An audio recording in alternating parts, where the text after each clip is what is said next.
everybody, Skinny K here, and I this is a rant and what if scenario video. Now, this is a complete spoiler review of Scream 7. I went to see the premiere. I came out riveting, okay? I saw Stu. Now, I'm not a fanboy of Scream. I'm a Halloween fanboy. I'm a fanboy of The Thing, Friday the 13th, John Carpenter. But I do like one of the most original psychopathic slashers is Stu Marker. Remember his way, his mannerisms. Look at Scream 1, he's always doing this. The entire movie through, like, never alone, never alone. No. Or, wait, there's gonna be a screamer, baby. And then he's drooling over himself.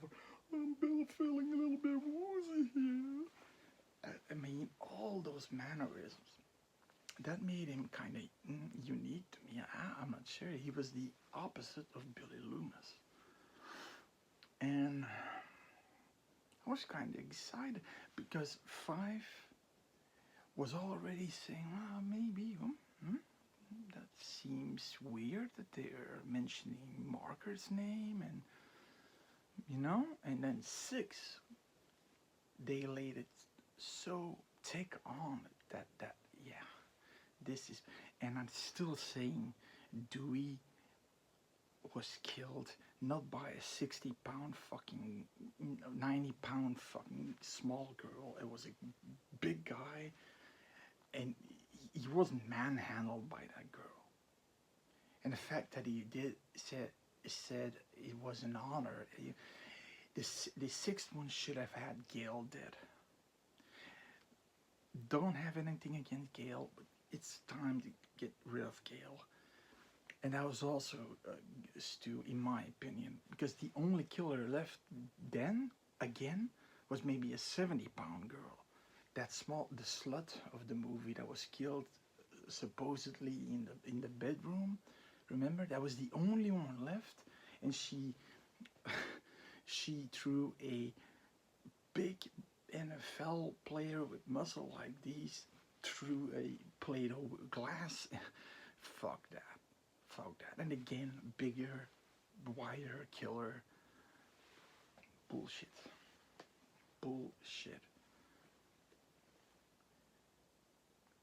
Now, Scream 7, I honestly thought Gale is gotta die. She's gotta die. In my opinion, Stu was going after the OGs and the whodunit killer. The reveal of the member of the group.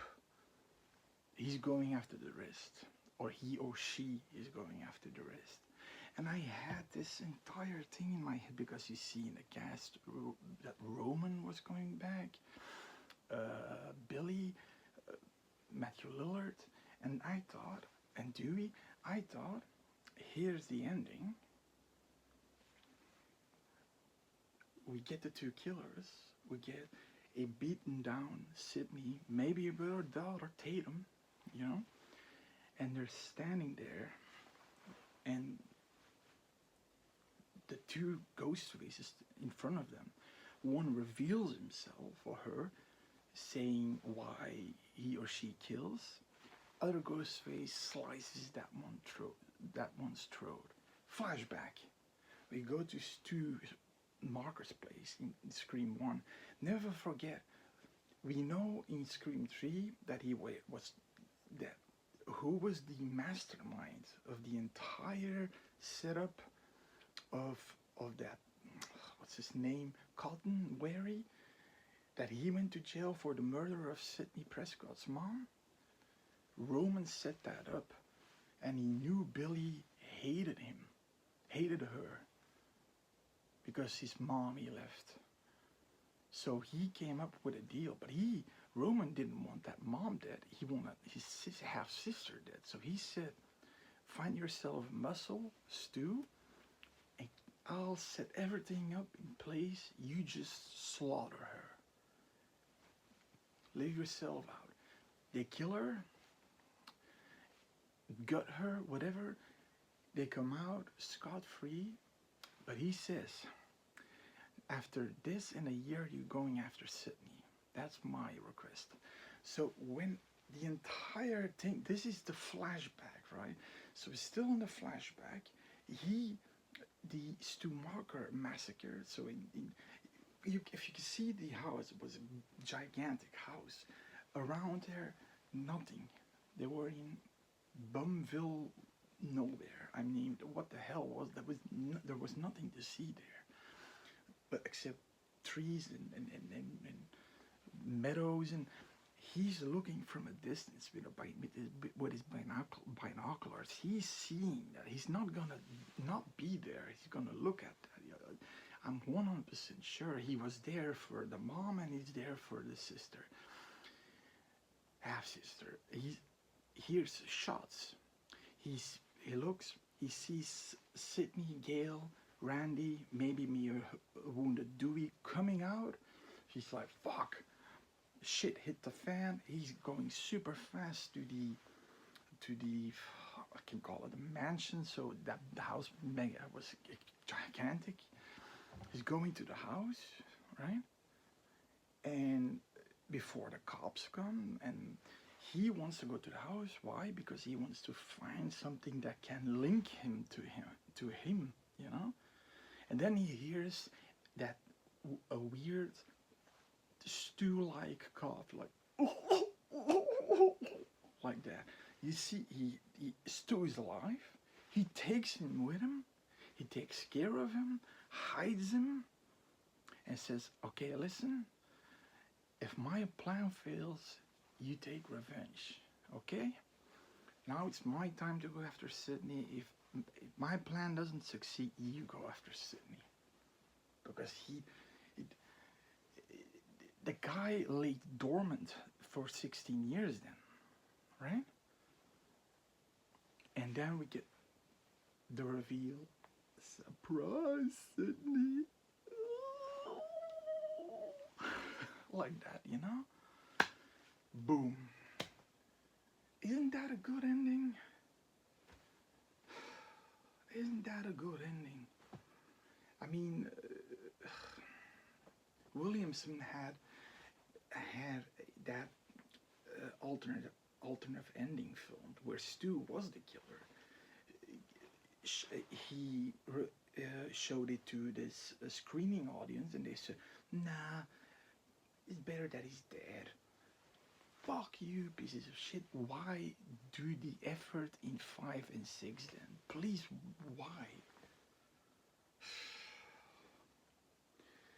Now, there are a few weird things happening in the 7 movie about that don't compute, like why wasn't a body of him ever in the corner?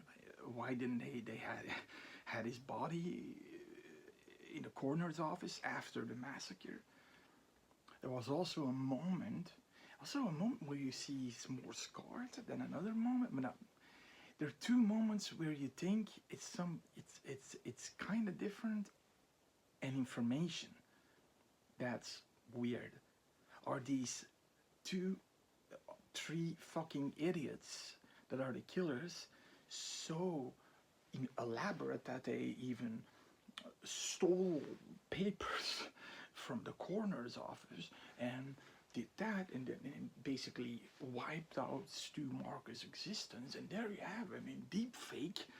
What the fuck are we doing? Is the next killer because they want to make an 8, they want to make a 9, they want to make a fucking 10? For me, this should have been Scream 7, the final chapter. Stu Marker, let it begin with the OG killer, and let it end with the OG final girl. Boom, that's it. Another ending that I would be slightly disappointed, but I still would be okay. Scream 8, come on, because they're already starting pre-production. If let's say those idiots are dead, and Sydney they're coming out, and you see I'm going to say a burning building or something, and in the middle you see a Ghostface still standing with his knife, opening his mask a little bit, and then that smile. I was thinking maybe with that or something that Stu does. That he also had big teeth. Oh, a big. He just smile had a big smile. Like, that would be an indicator for me. Okay, this motherfucker is still alive. He's gonna come back in Scream 8. And that's the. But even that. But then Matthew Lillard, in an interview after the movie, said, "But they never said I'm dead. They never said I'm dead. We know that Roman's dead. We know that Dewey's dead." Listen, I went into Scream 7 with, wow, yeah, that I want to see. And then I'll give Scream 8 a chance. If they don't do jack shit with what I just said, bringing him back, because this franchise needs a good reveal, and Stu doesn't need an explanation. He has one. All that stupid exposition isn't necessary. Yeah, where he's been hiding maybe, or what he's been doing maybe, but he can do that while he's, trying to hunt them down. I mean, you know? And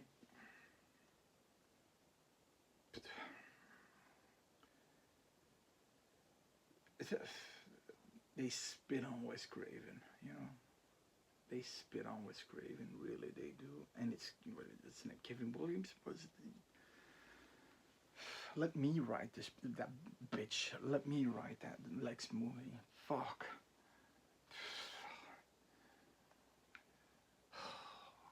They need a good reveal. Something that's, whoa, yeah. Not a woman that says, I hated you when you became soft. You were a hero, so now I have to kill. Sorry, that's a rant with possible options the movie could have went to go to, And I think I'm not the only one that thinks I'm a serious horror fan. You can see my fucking horror collection. I'm fucking weird. You can figurines everywhere. Fucking this piece of shit. I love horror. I've always done six.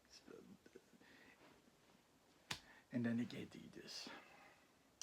Smell you later.